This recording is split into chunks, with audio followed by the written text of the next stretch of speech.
Apakah harus kala nih Pak? Apakah bentuk yang lain itu tidak boleh seperti bentuk dewa lah, kan beberapa ada ogoh-ogoh yang bentuk dewa. Nah, makanya ogoh-ogoh karena diidentikan atau disamakan dengan perangkat Banten hanya perlu diprastita saja. Diprastita.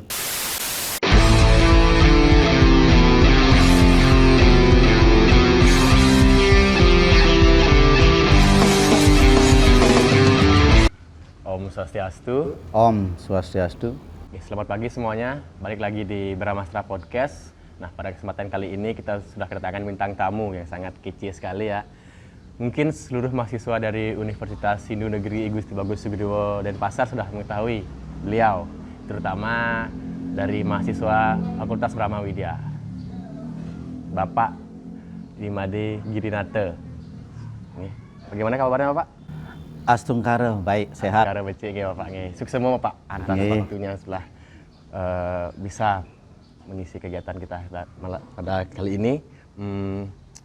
Nah, gini Pak, kita akan menyambut nyepi nih Pak. Nyepi, sebelum nyepi kita biasakan pengerupukan dengan pengaraan ogoh-ogoh nih Pak. Nah, ogoh-ogoh nikah sendiri pada awalnya itu bagaimana Pak? Sejarah dari ogoh-ogoh pada awal dibuatnya sampai masa sekarang nih Pak. Oh, nih. Om Swastiastu. Terkait dengan ogoh-ogoh, sebenarnya tidak bisa lepas dari perayaan Nyepi untuk sampai sekarang. Namun awalnya ogoh-ogoh itu sebenarnya hasil perjuangan kita para tokoh-tokoh agama dulu, berjuang dari tahun 61 setelah agama Hindu itu diakui oleh pemerintah. Namun kita tokoh-tokoh agama sebenarnya tidak merasa puas, belum merasa puas. Karena apa? Karena dari sekian hari-hari suci seperti umat lain itu sudah diakui beberapa hari sucinya sebagai hari nasional. Nah, kita sesepuh-sesepuh itu berjuang dari tahun 61, berhasil perjuangannya untuk memperjuangkan salah satu hari suci supaya diakui oleh pemerintah, salah satunya Nyepi, dengan keputusan Presiden nomor 3 tahun 83, bertepatan pada tanggal 19 Januari tahun 1983. Keputusan itu pas Budok Leo Nugu. Ya.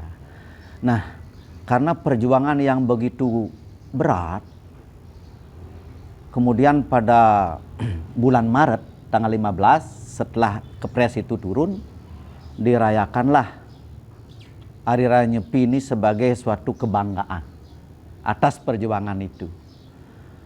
Tentu umat kita untuk merayakan Nyepi itu ingin berbeda dengan tradisi sebelumnya, yaitu supaya ada ya peningkatan atas rasa bangga itu.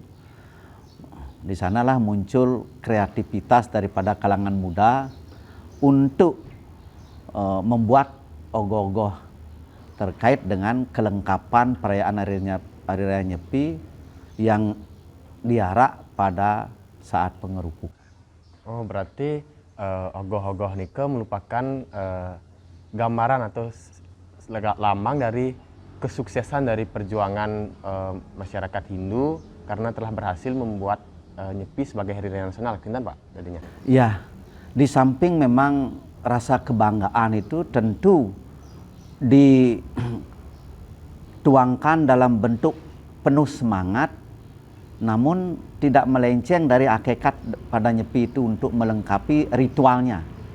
Gitu, sebagai ciri khas. Kalau dulu perayaan Nyepi itu kan cuman dengan alat sederhana. Dengan sebulan sebelumnya sudah merayakan dengan beberapa kelompok anak-anak ngulkul, nektek istilahnya, bawa obor.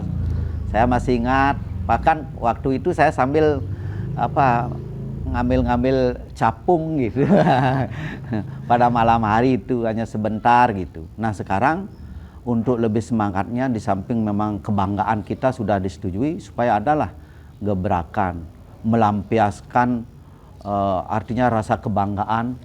Hanya salah satunya karena kita sebelumnya melaksanakan kegiatan arak-arakan dengan kulkul. Nah sekarang apa yang didukung dengan kulkul itu? Apakah tidak atau dalam artian kosong itu? Dibuatlah semacam ogoh-ogoh yang memang filosofisnya tidak berbeda dengan perayaan Hari Raya Nyepi. Ya. Jadi ogoh-ogoh ini dibuat untuk merayakan Nyepi sehari sebelum Nyepi ya Pak nggih. Nah, terkait dengan fungsi nih Pak, selain tadi untuk sehari sebelum Nyepi kita merayakan bersenang-senang dumun kan, apakah ada fungsi lainnya Pak dalam agama nih Pak? Apakah ada tujuan dari sesuatu nih Pak? Iya, kalau kita lihat dari segi ogoh-ogoh dengan mengambil simbol yang disesuaikan dengan filosofis dari perayaan budayanya pada hari Nyepi itu jelas ada. Makanya dibuatlah sebagai sebuah kreasi dari hasil seni budaya Hindu, khususnya di Bali, membuat sebuah figur dengan karakter kala, buto kala. Karena dalam keyakinan umat Hindu bahwa pada hari Nyepi itu adalah merupakan kelima daripada aktivitas kalau itu sendiri, yang sesungguhnya simbolis kalau itu adalah sebenarnya suatu kekuatan yang bisa menimbulkan rasa kegelapan pada diri kita. Makanya kalau itu sebenarnya berada pada posisi Buana Agung dan Buana Alit. Nah, bagaimana kita bisa nyomyo kalau itu secara simbolis yang ada pada diri kita pada Buana Alit itu supaya bisa kita hidup tentram dan damai, yang menyebabkan kita kebutaan, kegelapan. Gelap dalam tanda kutip itu mungkin introspeksi diri kita ke belakang selama kurun waktu setahun. Kita banyak mengalami kegelapan, kegagalan dalam program. Itu misalnya kalau kita punya usaha, cita-cita pokoknya tidak sukses, itu termasuk karena kegelapan yang bersumber dari kita tidak menemukan sesuatu untuk mencapai tujuan kita. Nah dari sanalah kita memulai introspeksi diri. Sehingga Nyepi ini memang merupakan sebuah momen mengingatkan kita untuk bisa mengintrospeksi perjalanan kita yang terdahulu yang menyebabkan kita gagal dalam mencapai cita-cita. Sehingga untuk selanjutnya seperti semangat kita mengarah ogoh-ogoh itu harus semangat memperjuangkan hidup, memperjuangkan kegelapan itu. Berarti walaupun gagal dalam apapun tetap semangat dan juga terus introspeksi diri ya Pak? Iya. Nah ini karena ini merupakan sebuah kontemplasi, kita harus merenung apa sih yang menyebabkan saya gagal kemarin, itu yang menyebabkan saya tidak berhasil untuk mencapai cita-cita. Ya, itu sebenarnya. Jadi untuk perayaan Nyepi ini bukan hanya semata-mata kita menyepi, berdiam diri di rumah, tidak keluar dari rumah, tapi melainkan merenungkan diri ya Pak. Nah justru itu kaitannya yang dipandang sebagai kekuatan atau energi yang menyebabkan kita kegelapan. Karena energi itu kita tidak kontrol terkait dengan berato itu. Api secara skala dalam pelaksanaan Nyepi itu kan memang kita dilarang menyalakan api. Tetapi sesungguhnya energi yang menyebabkan kita hilap sehingga tidak konsen dalam menjalani kehidupan itu harus ditekan. Nah, tidak boleh bepergian. Nah, ketika kita sudah menyadari intensitas tak terkontrol untuk melakukan bepergian itu, kita mulai sadar sekarang. Bepergian yang ada tujuan sebenarnya. Kemana kita? Apa yang kita cari? Mungkin diawali dengan permakluman, hormat kepada keluarga, bagi yang punya istri, bilang, saya mau ke situ untuk ini gitu. Itu sebenarnya berato yang harus kita terapkan. menekan kesenangan. Berarti ego dalam diri ini kan Ya, jangan terlalu memenuhi. Orang perlu kesenangan, hiburan, tetapi jangan sampai lupa. Energi yang menyebabkan kita lupa itu perlu kita tekan, karena kita punya kewajiban lain. Bagi yang sudah berkeluarga, harus jangan penuh dipakai untuk memenuhi kesenangan, pamannya mertajian gitu. Harus ingat dengan keluarga bahwa kita punya tanggungan. Bagi mahasiswa, ingat dengan kewajibannya untuk belajar. Tuh. Jangan kesenangan saja gitu. Nah itu yang dimaksudkan gitu. Makanya saran Pak, kita jangan bangga merasakan bisa merayakan pada saat hari Nyepi satu hari itu dengan tanpa bepergian, tanpa menghibur gitu. Tetapi jauh lebih penting kita bisa mengimplementasikan Berato Nyepi itu dalam setiap saat. bukan hanya sehari ini. Bukan hanya sehari. Pergi dengan etika kemana kita itu memenuhi kesenangan, ada kita punya waktu gitu. Itu maksudnya. Balik lagi ke Kenten nih Pak. Tadi Bapak bilang kan bentuk dari ogoh-ogoh ini ke color. Nah, secara bentuk nih Pak, apakah harus color nih Pak? Apakah bentuk yang lain itu tidak boleh seperti bentuk dewa lah, kan beberapa ada ogoh-ogoh yang bentuk dewa nih Pak. Apakah harus color nih Kak? Nah ini kalau kita bawa dalam makna konotasinya, karena yang dipandang dalam ajaran agama Hindu sebagai sebuah filsafat ini, yang memiliki karakter mengganggu kan dikonotasikan dalam bentuk wajah serem. Kalau itu kan serem. Nah itu. Kalau simbol dewa kan lembut, memberikan kebaikan.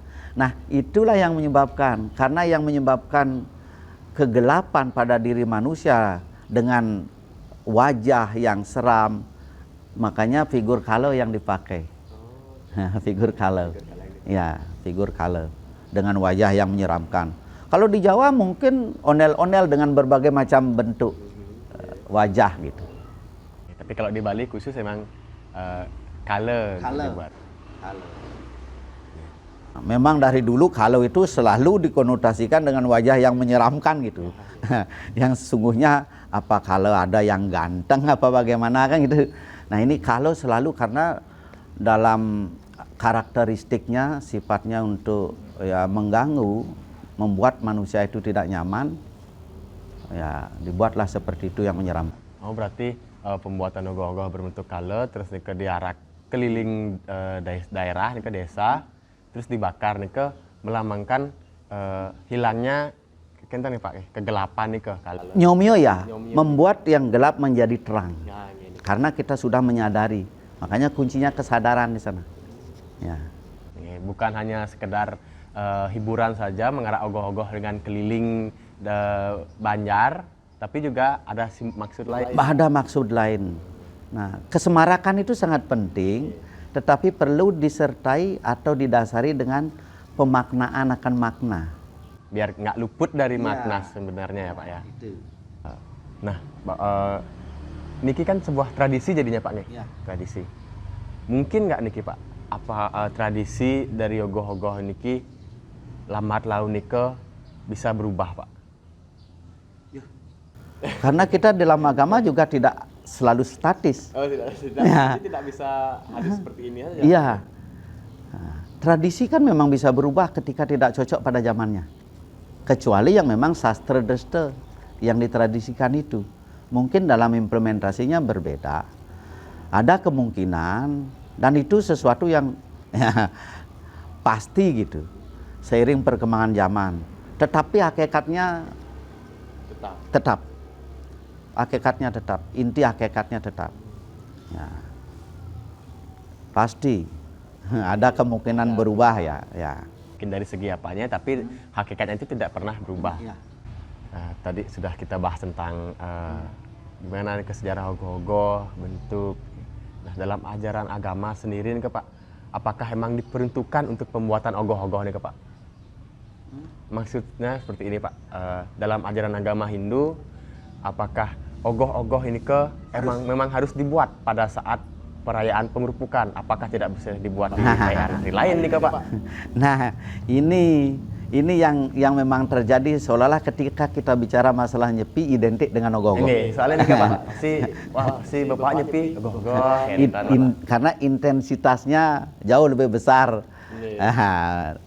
Nah, memang sebenarnya kalau kita mau memaknai masalah ogoh-ogoh itu terkait dengan hakikat daripada rangkaian perayaan nyepi untuk nyomyo Buto Kalo menjadi sifat-sifat kedewataan.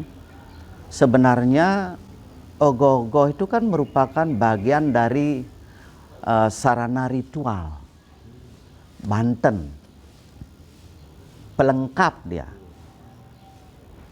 Ritual pokoknya kan Banten Buto Yatnyo itu sendiri. Ini adalah tambahan pelengkap. Cuman intensitas pada saat nyepi itu seolah-olah yang menjadi utama gitu. Kan karena itu yang paling meriah nih Pak. Ya, makanya dalam membuat ogoh-ogoh itu sebenarnya jangan terlalu fokus pada pemikiran untuk bisa bagaimana ogoh itu bisa memiliki kekuatan dengan kejiwaan niskala. Nah, makanya ogoh-ogoh karena diidentikan atau disamakan dengan perangkat Banten hanya perlu diprastite saja. Diprastite seperti Banten yang lain sebelum kita persembahkan itu kan ada penyucian, pembersihan. Nah, ini salahnya kalau sampai mengurit itu berarti menghadirkan kekuatan. Ini biasanya yang bisa menimbulkan efek kepada warga masyarakat. Jangan salahkan ada yang sampai kerauhan dan lain sebagainya gitu. Berarti hanya di prasita saja, jangan dihadirkan gitu. Iya, di prasita karena sebentar lagi akan dilebar habis itu.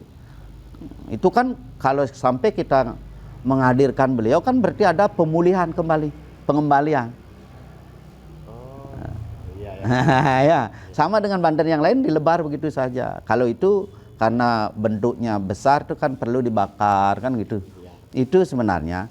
Nah, ini persepsi masyarakat sebenarnya perlu kita ada pemahaman bahwa ogoh-ogoh itu sering diperlakukan seperti tapakan gitu. Seperti tapakan. Ya, padahal itu dari segi sarana saja, apalagi dari proses awal pembuatan tidak memenuhi suatu ketentuan pada hari apa. Kalau membuat tapakan kan begitu. Hari apa kita harus membuat. Kan ogoh-ogoh mencari kesempatan saja. Ada gitu. waktu buat, tidak ada waktu kita. Nah, ini yang menjelaskan. Berarti kalau misalkan saya membuat ogoh-ogoh nih Pak, membuat ogoh-ogoh terus saya hadirkan dan setelah nanti saya tidak kembalikan, saya bakar saja nih Pak, saya lebur, apakah ada efek samping yang lain nih Pak? Tentu kunci kita beragama adalah yakin dan percaya. Itu ingat. Sepanjang kita punya keyakinan dan kepercayaan akan menimbulkan kedamaian. Orang yang tidak punya keyakinan dan kepercayaan pasti selalu dirundung dengan kegalauan, kegelisahan. Nah, kembali kepada itu. Kalau kita hadirkan dengan keyakinan, itu memang benar-benar ada. Kemudian hanya setengah kita melaksanakan ritualnya, akan berdampak buruk. Kembali ke kita sendiri ya. Kembali kita sendiri gitu. Jangan kita mencoba mempermainkan beliau yang seharusnya kita memang junjung dengan sepenuh hati berdasarkan atas kesucian. Kan beliau sudah dijelaskan dalam beberapa kitab suci. Dengan sebutan apapun, kapanpun engkau panggil aku, asalkan dengan ketulusan hati, aku akan hadir. Nah, ketika kita hadirkan beliau untuk berstana di sana, memiliki kekuatan.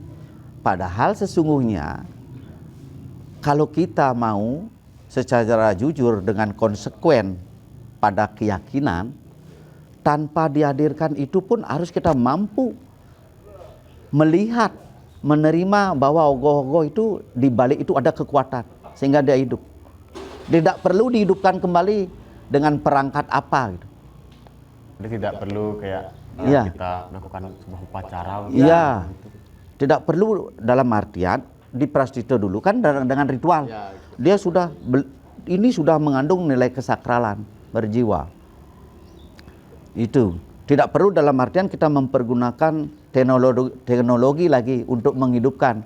Itu justru, nah ini zaman sekarang kan beda kan gitu. Nah, lanjut nih Pak Nike. Dari sudut pandang Bapak Niki, dari awal nih ke pembuatan ogoh-ogoh yang dimana Bapak sebelum ogoh-ogoh itu dibuat sudah ya merayakan Nyepi yang sebelumnya sampai sekarang nih Pak. Apa ya perubahan yang paling signifikan nih Pak dari ogoh-ogoh nih? Oh banyak. Saya ingat kebetulan kuliah dulu tahun 83 di Denpasar. Saya jadi wakil ketua muda-mudi. Di Keramitan Selatan itu saya paling pertama membuat ogoh-ogoh. Waduh. Dengan sederhana. Napi nih Pak bentuknya Pak. Masih ingat Pak? Kalau juga, ya kalau cuman dari segi bahan sangat Sederhana. alami. Yang memang, nah ini dari segi alam. Menyebabkan dia kelihatan hidup. Kalau alat-alatnya sudah dari alami. Sama dengan buat penyor, coba dari perasaan yang paling dalam. Kalau membeli alat-alat yang dari gabus, penyor itu walaupun megah, tidak hidup kelihatannya. Tidak hidup. Makanya Pak, kalau bikin penyor, membeli Pak busung gitu. Nah, sehingga keadaan hidup. Nah, ini dengan perkembangan ogoh-ogoh, semenjak awal pertama belum disentuh dengan teknologi dan masih mempergunakan sarana yang seadanya, bahkan ada yang pakai keraras, daun-daun apa yang seperti buah itu palem itu yang dipakai kadang-kadang teman dihias dengan alat-alat seperti itu. Nah ini yang mengalami perubahan seiring perkembangan zaman. Sekarang kan sudah disentuh oleh produksi produk-produk yang memang berkembang pada zaman sekarang, sehingga kelihatannya lebih mengutamakan pada nilai estetika. Tapi kan tidak luput dengan makna juga Pak. Iya sih, makanya kembali kepada ini kan menyangkut masalah Atmanastuti. Nah, Atmanastuti sepanjang itu bisa kita terima dan memang kita yakin itu tidak masalah. Makanya kalau Bapak itu boleh bicara masalah boleh dan tidak, Bapak tidak mau memberikan argumentasi karena letaknya di Atmanastuti. Nah, itu masalah perasaan yang pribadi. Nah, kalau dengan mempergunakan itu atau belakangan kan ada imbauan tidak boleh mempergunakan sarana yang dari gabus dan sebagainya, imbauan pemerintah daerah. Tapi kan tidak totalitas. Akhirnya itu bisa dikembalikan pada sarana-sarana alami, tetapi di sisi lain dimasukkan produk-produk teknologi. Ya, ada yang pakai remote control supaya kelihatan hidup. Ini juga tidak salah karena pemuda-pemuda itu ingin menampilkan kreativitasnya yang berbeda dengan yang lain. Berbeda dengan yang lain, apalagi dimotivasi dengan adanya lomba itu sendiri. Bagaimana dia berusaha mendapatkan nilai yang terbaik sehingga menampilkan yang tidak ada bandingannya, kan begitu. Itu, wah ini ogoh-ogohnya di Sekotruno di sini bisa hidup. Dengan remote control saja bisa bergerak seperti manusia gitu. Nah ini yang mengalami perkembangan, perubahan. Berarti perubahannya nih ke yang awalnya alami dari dan juga tidak luput dari makna, sekarang kreativitasnya juga bisa dikembangkan, kan Pak? Iya. Yang awalnya dia ogoh-ogohnya berdiam dan bergerak mungkin. Berarti kreativitas itu membantu sekali Pak ya? Iya. Karena di sana tergantung juga semangatnya, makanya anak-anak muda kreativitas bisa mengikuti perubahan dengan simbol yang memang dipandang pas. Makanya dia sampai kalangan generasi muda itu belajar 1 bulan nabuh biar cocok dengan penampilan yang akan dia usung simbol itu gitu. Kalau dulu kan beda, nekte rame-rame pakai kukul gitu dengan irama yang monoton seperti itu gitu. Sekarang kan beda, ada bersurya-surya lagi. Seolah-olah sebagai simbol memang kita benar-benar mampu menundukkan kalau itu sendiri nyomyo. Namun perlu diingat sebagai sebuah catatan, karena momen pada perayaan Nyepi itu adalah nyomyo Buta. Ini ada beberapa fenomena yang Pak lihat, termasuk di daerah Pak pernah terjadi. Justru kita sebagai pengusung yang seharusnya nyomyo Buta membangkitkan Buta baru pada diri kita sendiri. Kenapa itu, Pak? Diawali dengan minum terlalu maksimal kan akhirnya kan ekspresi kita menjadi Buta. Padahal masalah minum itu kan Bapak tidak pernah melarang, tetapi ketika itu intensitasnya minum kan biasa, cuman pada saat itu kalau dengan tujuan lain justru menimbulkan kalau lagi kan begitu. Tapi kan biar lebih semangat. Makanya intensitasnya apapun berlebihan kan tidak baik kan gitu. Nah, terakhir nih Pak, mungkin Bapak pernah lihat di Facebook tentang video yang viral sekarang, seorang pemuda yang mengatakan bahwa ogoh-ogoh yang bergerak itu alay nih Pak, membuat ada ogoh nika alay. Bagaimana nih tanggapan Bapak? Bahwa sejak munculnya ogoh-ogoh adalah membangkitkan potensi-potensi yang ada pada masyarakat untuk berusaha menampilkan kreativitas seninya. Nah, seiring perkembangan zaman, karena agama itu kan tidak statis, mengalami berjalan dengan penuh dinamika. Nah, sekarang kalau toh sesuai dengan perkembangan zaman seperti itu, yang penting sekarang bagaimana kita membuat ogoh-ogoh itu, mendukung ogoh-ogoh itu untuk keperluan rakyatnya dengan keyakinan, kepercayaan dan ketulus ikhlasan. Bagi Pak tidak masalah. Berarti mau dia bergerak tidak, yang penting tidak melewati dari hakikatnya, tidak luput kan. Ya, itu kalau Bapak. Karena kalau tadi kita kembali kepada sumber aslinya dengan pergerakan bahan-bahan, sumber juga tidak ada menentukan apa yang harus dipakai gitu. Yang itu. Dan sumber untuk mengharuskan supaya ada ogoh-ogoh pun tidak. Ini kan kreativitas membangkitkan bagaimana sebagai penganut bakti supaya bisa maksimal merayakan dengan penuh keyakinan apapun gitu. Kembali asal dipergunakan sesuai dengan kepentingan niatnya. Jangan sampai kepentingan promosi, politik gitu. Itu saja. Kalau menurut Pak. Jadi untuk ogoh-ogoh nika mau bentuknya seperti apa, mau bergerak atau tidak, yang penting tidak luput dari yadnya, buta yadnya. Mendukung yadnya itu sendiri. Gitu. Nah, terkait dengan bahan itu, kita jangan ya berpikir masalah ogoh-ogoh terkait dengan Nyepi saja. Terkait dengan panco yadnya merupakan bagian-bagian daripada yadnya, dari panco yadnya itu kan banyak juga mengalami perubahan. Masalah perhiasan pada orang menikah misalnya, nah ini kan udah produk siapa itu. Nah, dulu kan pakai bunga langsung, kayak cucu, simple. Nah itu, prawedding juga. Ya itu budaya siapa? Malah prawedding sekarang identik dengan nikah. Tanpa prawedding mungkin ada saya dengar ngambul tidak mau nikah gitu.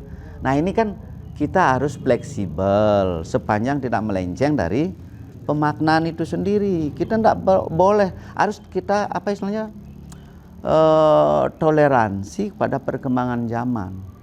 Tetapi sterilnya yang penting di sini, sterilnya.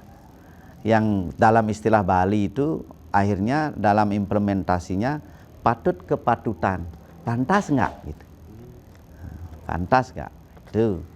Karena kita punya etika religius, masalah produk yang kita pergunakan untuk menyesuaikan pada diri itu silakan, tetapi etika itu tetap.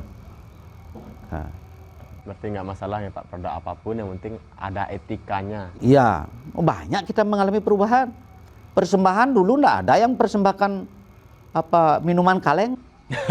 Sekarang kan banyak. Ini kan karena kalau Tia sendiri lungsurannya kan. Nah, ini kuncinya yang penting. Bagaimana nih, Pak? Kita bakti kepada beliau, beliau pun asih kepada kita. Secara simbolis, apa yang kita persembahkan, kemudian atas dasar asih beliau kepada kita, kita harus nikmati itu sebagai anugerah. Masa kita mempersembahkan suatu terus terbuang? Kan percuma anugerah beliau. Makanya orang persembahkan sekarang apa yang disenangi, itu yang dipersembahkan, karena nanti akan dimaknai sebagai sebuah anugerah. Itu tidak aneh. Bapak pun mempersembahkan minuman kaleng biasanya yang Pak senangi, sampai habis kita menikmati anugerah beliau. Nah, jangan persembahkan ya jajogino yang keras, yang pink apa, kemudian kita buang, kan mengabaikan anugerah. Jadi apa yang kita beri, kita aturkan nih akan kembali bagi ke kita. Berarti boleh, berarti apa yang kita senangi jika kita aturkan, Pak. Iya, karena itu juga anugerah beliau. Secara skala, bisa kita membeli sampai minuman ini, anugerah beliau. Inilah atas anugerah Tuhan saya kembalikan, sebentar lagi saya nikmati. Sebelum ada restu, kan begitu. Anugerah itu. Itu makanya Bapak tidak aneh kecuali mempersembahkan plastik gitu. Ya, jadi setelah kita membahas tentang ogoh-ogoh tadi yang pada awalnya tahun 1961 nih diperjuangkan oleh masyarakat Hindu di Bali hingga akhirnya tahun 83 berhasil memperjuangkan Nike, dan perayaan Nyepi menjadi salah satu perayaan nasional. Momen pertama kan harus kita tampilkan. Nah, pada momen itulah ogoh-ogoh pertama kali ada. Nah, spontanitas. Nah, untuk filosofinya Nike adalah penyumian buta kala, masalah bentuk, masalah mau bergerak atau tidaknya ogoh-ogoh Nike tidak dipermasalahkan, karena yang terpenting adalah tidak luput dari yadnya itu sendiri.